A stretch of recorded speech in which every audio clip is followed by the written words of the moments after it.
एक झेबरा ने गुस्से में शेरनी को जमीन पर पटक दिया और उसे कुचलने की कोशिश करने लगा।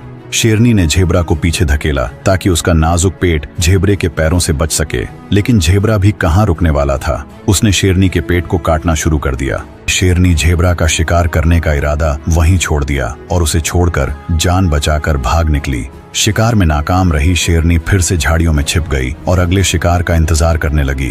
कुछ ही देर बाद एक और झेबरा आया। शेरनी मौका देखकर उस पर झपट पड़ी, लेकिन झेबरा भी तैयार था। उसने झट से मुड़कर अपनी पिछली टांगों से एक जोरदार लात मारी और शेरनी को इस शिकार को भी छोड़ना पड़ा। शेरनी हार नहीं मानी, वह फिर से एक झेबरे पर झपटी। झेबरा ने उसे घसीटते हुए दौड़ लगाई और शेरनी को गिराकर खुद को छुड़ाया। उठते ही उसने पीछा कर रही शेरनी को एक और जोरदार लात मार दी। शेरनी ने लंबी दौड़ के बाद फिर झेबरे को पकड़ ही लिया। इस बार वह झेबरे का सिर जमीन पर दबाने लगी। झेबरे का एक साथी उसे बचाने आया, लेकिन शेरनी के सिर एक घूरने भर से वह डर कर भाग खड़ा हुआ। इसके बाद वह झेबरा पीछे से शेरनी पर चढ़ बैठा और उसे कुचलते हुए उसके साथी से अलग कर दिया। अंत में शेरनी के हाथ कुछ नहीं आया और वह चोटिल होकर चली गई।